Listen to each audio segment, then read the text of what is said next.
Alright friends, Bannerlord is back, and with a massive new 1.3 update patch, we breathe fresh life into this fantastic medieval game. The game is even more beautiful than ever, and many new combat features have been added as well. Many new features were announced, and we're just wrapping our heads around the changes. In this new short series, we'll cover the changes you need to know about, and perhaps help you out in your own game as well. Buckle up.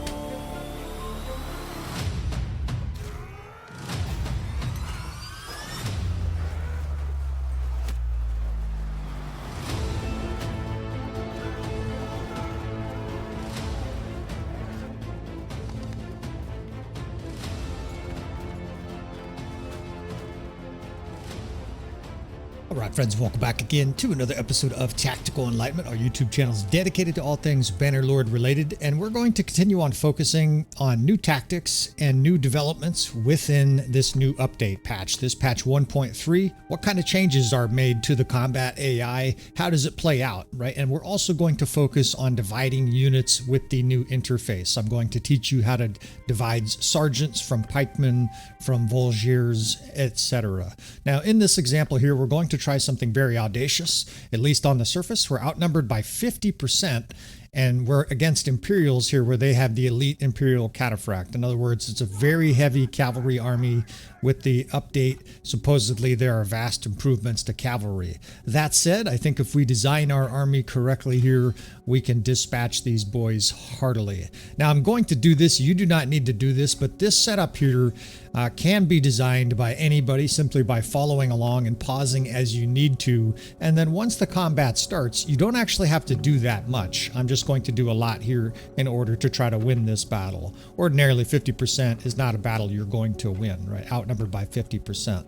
Now I'm running a single cavalry division. We have mostly infantry and archers, crossbow.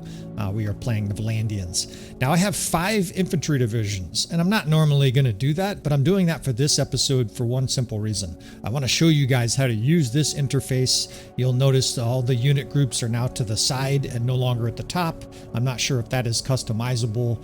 That is how it looks at this stage. And I'm going to divide the units into these 5 different units that we have on the battlefield.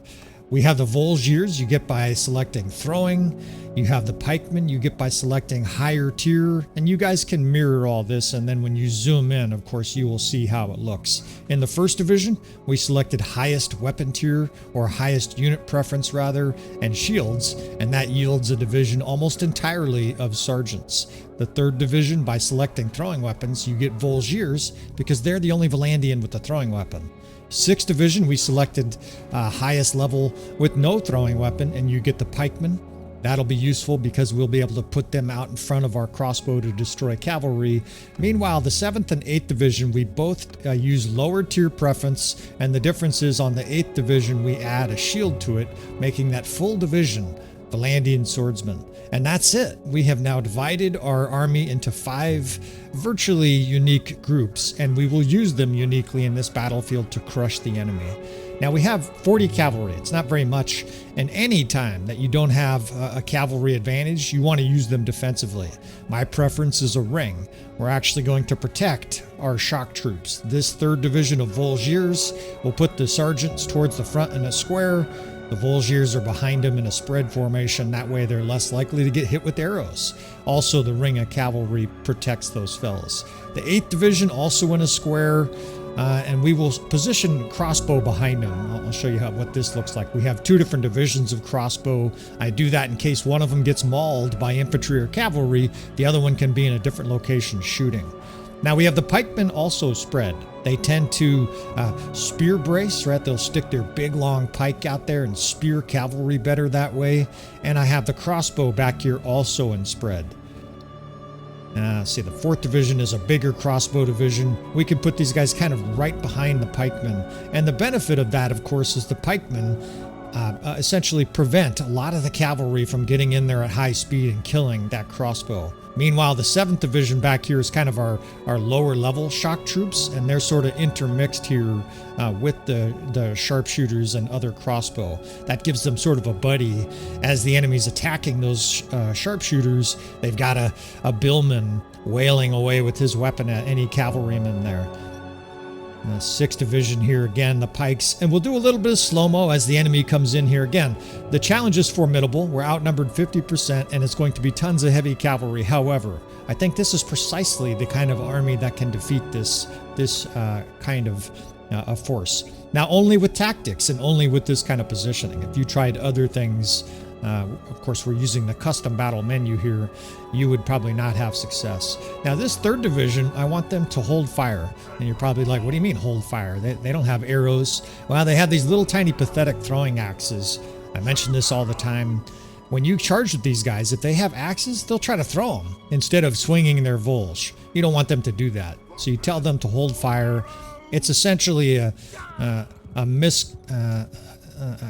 guess it's a misfit. They should not have throwing weapons. Maybe you could give throwing axes to the sergeants or something like that. The Volgiers should be killing people with their giant, long, slashing weapon.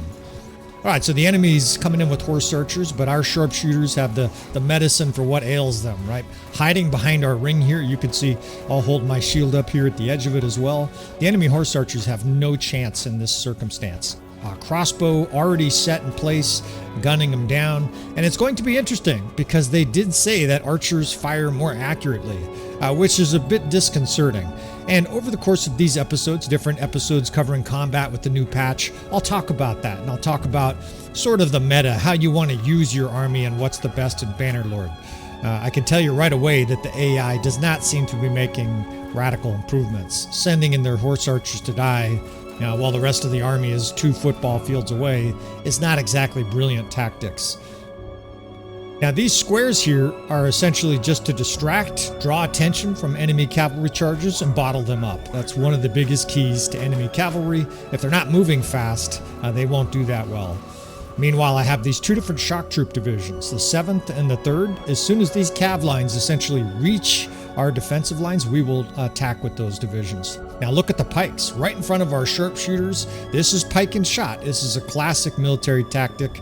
It was very prevalent in the 14th, 15th century with the Spanish tercios. It's not that effective in Bannerlord. This is much more effective. Now that the cavalry's in here and slowed down, we charge with these 2 different divisions of murderers, and look at them just go crazy on every cavalryman in here. And the death spam, despite this being a monstrous heavy cavalry charge of supposedly really tough God, they're just getting massacred. Really tough Imperial Elite Cataphract. This is the Tier 6 Imperial Elite Cataphract just being melted here. And even worse, they're not fighting in conjunction with their infantry line. Their infantry line is sort of delayed here. That's going to allow us to reset, pull our units back here, pound them with some more crossbow bolts, and then eventually destroy that infantry as well. So essentially, the enemy is fighting in detail voluntarily. Instead of attacking with all their units at once, they're literally attacking us with horse archers, then cavalry, then infantry, and I presume after that, the archers will come up and get killed too. And about the only thing I see the enemy cavalry doing is knocking our units around with the horses that no longer have a rider. It's rather disconcerting how ineffective that was. Now, this is different from the last patch. This infantry line is skirmishing here. They recognize they have javelins and we don't, or at least the AI seems to be, and they're pelting us. But we've got shields and defensive units out front absorbing it very easily. Now their crossbows coming up here, well, that's basically a suicide. And you can see this battle is already over. Despite the fact that they had 200 more units at the beginning of this battle, we now outnumber them.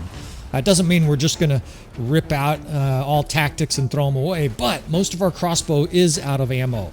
That turns these guys into very capable infantrymen. So what we'll do is we'll charge with those crossbow divisions. That way they start moving up.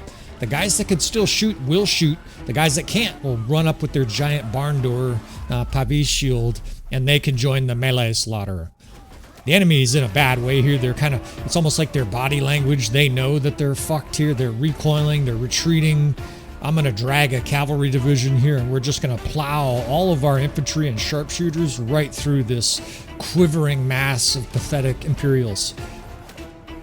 And I think we've got this battle cinched. Now, this is not a battle we're supposed to be able to win, right? The power bar was lopsided against us here. If you F1, F3 this battle, or F1, F6 even, you get crushed. They are inflicting a lot of damage as our units close. That's pikemen and whatnot getting shot by archers, but we now outnumber them. We have a head of steam. I have cavalry charging through their ranks here. Over here, the sergeants and Volgiers are in a giant glob, just crushing everything. And this battle's over.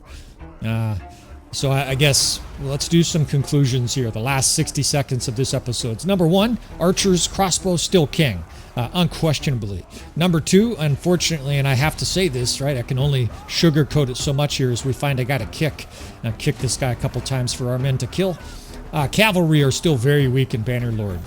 Barring some kind of adjustment to this patch, in some ways, this might even be weaker or worse AI than before because they attacked separately. The cavalry, infantry, and crossbow did not fight together. The horse archers suicided, then the cavalry came up by themselves and got annihilated. Finally, the infantry got butchered. Then the archers ran off the field. I mean, we didn't just win this battle, we obliterated them. And again, I want to reiterate, we have equal quality troops, and actually we have less noble units, and it still didn't matter. So pike and shot, shield and shock, a bunch of other tactics used here, and you can see how devastating this is. All right, we're going to wrap this episode up. There's more to come, friends. Please hit that like button, and I will see you, friends, next time.